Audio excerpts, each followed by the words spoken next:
Master minds commerce చదవాలనుకునే 10th inter విద్యార్థుల తొలి ఎంపిక. Welcome to our channel. నేను మీ నవీన్. ప్రస్తుతం మనతో ప్రముఖ orthopaedic surgeon doctor Rajesh Sunkar గారు ఉన్నారు. సార్ నమస్తే అండి. నమస్కారం సార్, నాకు కొన్ని డౌట్స్ ఉన్నాయి సార్. ఏంటంటే మోకాల నొప్పులు ఉన్నవాళ్ళు ఎట్లాంటి ఫుడ్ తీసుకోవాలి, ఎట్లాంటి ఫుడ్ తీసుకోకూడదు అనేసి. సో కొద్దిమంది అంటూ ఉంటారు పులుపు పదార్థాలు తినకూడదు, అదేవిధంగా గోంగూర లాంటివి తినకూడదు అంటారు. అది ఎంతవరకు నిజం అని చెప్పేసి మీతో డిస్కస్ చేసినప్పుడు, లేదు నవీన్ డైరెక్ట్గా వచ్చేసాయి, ఇది చాలామంది అడుగుతా ఉన్నారు, మనం ఒక అవేర్నెస్ తీసుకుని వద్దామని చెప్పేసి అన్నారు. First of all thank you అండి. సో ఏంటి సార్, ఎట్లాంటి ఫుడ్ తీసుకోవాలి? మోకాల నొప్పులు రాకుండా ఉండాలంటే ఎట్లా తీసుకోవాలి, వచ్చిన వాళ్ళు ఎట్లాంటి ఫుడ్ తీసుకోవాలి? నిజం. హలో అండి, ఇది చాలా మోస్ట్ కామన్ క్వశ్చన్ అనమాట. ఎందుకంటే అందరూ ఏం చెప్తారంటే చాలా వరకు ట్యాబ్లెట్స్ ఇచ్చి వాడండి తగ్గిపోతాయి, ఆ ట్యాబ్లెట్ వాడితే గుజ్జు పెడుతుందని చెప్తారు. కానీ లైఫ్ స్టైల్ చేంజెస్ అనేవి చాలా తక్కువ అవేర్నెస్ ఉంది మనకి. ఈ లైఫ్ స్టైల్ చేంజెస్ గురించి, ఫుడ్ చేంజెస్ గురించి నేను మీకు క్లియర్గా ఎక్స్ప్లెయిన్ చేస్తాను. ఇప్పుడు చూస్తే మనకి మోకాల నొప్పులు ఏమంటారంటే ఆస్టియో ఆర్థరైటిస్. అర్థమవుతుందా? ఇందులోనే పెద్ద లొసుగు ఉంది. ఐటిస్ అంటే ఏంటంటే ఇన్ఫ్లమేషన్ అనమాట. ఓకేనా? యాక్చువల్గా ఇది ఇన్ఫ్లమేటరీ డిసీజ్ కాదు. సో ఇది ఒక మిస్నోమర్ అనమాట. ఇదేంటంటే డీజనరేటివ్ డిసీజ్ అంటారు. అంటే ఎక్కువ వాడడం వల్ల బరువు ఎక్కువ పడడం వల్ల అరిగిపోయే డిసీజ్ని దీన్ని డీజనరేటివ్ డిసీజ్ అంటారు. సో ఇందాక నువ్వేమన్నావు అంటే దీంట్లో పులుపు పదార్థాలు తినకూడదు అని అంటారని అన్నాడు కదా. మోస్ట్గా దీంట్లో మనకు కావాల్సినవి ఏంటంటే, ఇది ఎందుకు వస్తుందంటే సైనోవియం కార్టిలేజ్ ఈ రెండు డౌన్ అయిపోవడం వల్ల ఈ ప్రాబ్లం అనేది మనకి వస్తుంది అనమాట. Okay okay. సో దీన్ని పెంచే ఆహారం ఏంటి అనేది మనం తెలుసుకుందాం ఇప్పుడు. ఫుడ్ లోపల కావాల్సిన main important thing sulforaphanes and antioxidants. Okay. ఇవి ఎందుకు ఉపయోగపడతాయి? ఇప్పుడు మనం చూసుకుంటే ఇది జాయింట్ కదా. ఎస్. దీని లోపల నుంచి కార్టిలేజ్ లోపల, ఇది కార్టిలేజ్ అనమాట. ఈ ఎడ్జెస్ కార్టిలేజ్ అంటాం. ఓకేనా? సో దీని నుంచి ఇవి బయటకు వస్తాయి అనమాట, ఫ్లూయిడ్స్. ఇది మనకి కావాల్సిన సైనోవియల్ ఫ్లూయిడ్ అనేది బయటకు వస్తుంది. సో ఇది బయటికి రావడానికి ఉపయోగపడేది ఏంటంటే ఈ సల్ఫోఫెరాన్స్ అనేవి మనకి హెల్ప్ చేస్తాయి అనమాట. Okay okay. అర్థమవుతుందా? ఇవి ఎందులో ఉంటాయి సార్ రిచ్? ఈ ఫుడ్. నెక్స్ట్ ఫుడ్లో ఇది ఫుడ్ దేంట్లో ఎక్కువ ఉంటుందంటే ఒకటి క్యాబేజ్, ఓకే, ఇంకోటి బ్రొకోలీ. ఇవి దీంట్లో చాలా రిచ్గా ఉంటాయి మనకి. ఓకేనా? నెక్స్ట్ ఇప్పుడు ఇంకోటి ఏంటంటే ఆటోమేటిక్గా మనం నడుస్తుంటాం, తిరుగుతుంటాం, పరిగెడుతున్నాం. సో ఇప్పుడు ఏ మనిషికైనా కానీ లోపల మైక్రోస్పెక్స్ అనేవి జరుగుతాయి, నానోస్పెక్స్ అంటాం. అంటే ఏంటంటే చిన్న చిన్న డ్యామేజ్లు జరుగుతాయి. కింద పడుతున్నప్పుడు, లెగుస్తున్నప్పుడు చిన్న చిన్న డ్యామేజ్లు జరుగుతాయి.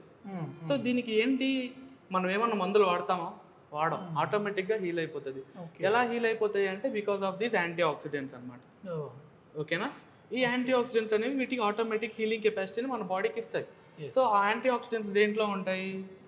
ఫ్రూట్స్లో అయితే వైటమిన్ సి రిచ్ ఫ్రూట్స్. అంటే ఏంటి? పులుపు పదార్థాలు. అర్థమవుతుందా? పులుపు తినాలి. లెమన్, ఆమ్లా, ఆరెంజ్ ఇవన్నీ పులుపు పదార్థాలు. బెర్రీస్ ఇవన్నీ అందుకు సంబంధించి. సో అవి తినాలి. దీంతో పాటు చాలా మందికి మరి మనకి నాన్ వెజ్ ప్రియులు ఉంటారు కదా, వాళ్ళకి లేకపోతే ఎలాగా? నాన్ వెజ్ వాళ్ళకి ఏంటంటే ఫిష్ ఫుడ్స్. అందులో మెయిన్గా సాల్మన్ రిచ్ ఫుడ్స్ అంటాం, సాల్మన్ ఆయిల్స్ అంటాం. Okay okay. ఓకేనా? omega-3 ఫ్యాటీ యాసిడ్స్ ఉంటాయి ఇందులో. omega-3 fatty acids. ఇంకొకరు చాలా మంది సార్ పాలు తాగొచ్చా, లేకుంటే పాల వల్ల బోన్ స్ట్రెంత్ వస్తుంది అంటారు. కానీ పాలు తాగొచ్చు. ఎప్పుడు అంటే దాని లోపల ఫ్యాట్ ఉండకూడదు, తక్కువ మోతాదులో ఉండాలి. ఇంకోటి చీజ్ అనేది తక్కువ మోతాదులో ఉండాలి. ఇవన్నీ ఎప్పుడైతే తక్కువ మోతాదులో ఉంటాయో ఆటోమేటిక్గా మన బాడీకి, మన జాయింట్స్కి చాలా మంచి గ్రిప్ ఉంటుంది. సో ఇవి ఫుడ్ యాక్టివిటీస్ మనం తీసుకోవాలి. డౌట్ అండి, చెప్పండి. గోంగూర తినొచ్చా తినకూడదా అండి? గోంగూర ఎంత కావాలన్నా తినచ్చు.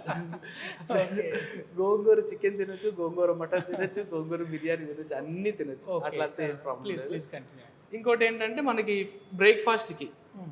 బ్రేక్ఫాస్ట్కి అయితే మీరు ఓట్స్ తినొచ్చు, బ్రౌన్ రైస్ తినొచ్చు. ఓకే.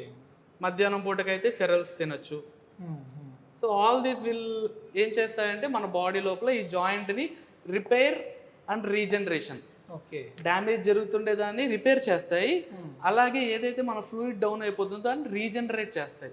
సో ఇదంతా మనకి ఏంటంటే ఆహార అలవాట్లు, మంచి ఆహారం తీసుకోండి. మొత్తం మీద చాలా మందికి ఉన్న డౌట్, నాకున్న డౌట్ మొత్తం అన్ని ఎక్స్ప్రెస్ చేసేసారు, మీరైతే చెప్పేశారు. కానీ ఎట్లాంటి ఫుడ్ తీసుకోకూడదండి ఇప్పుడు? పెయిన్ ఎట్లాంటి ఫుడ్ తీసుకుంటే మోకాళ్ళ నొప్పులు ఇంకా ఎక్కువ అవుతాయి? ఆశ్చర్యం ఏంటంటే ఇవి లేకుండా మనిషి బతకట్లేదు ఇప్పుడు.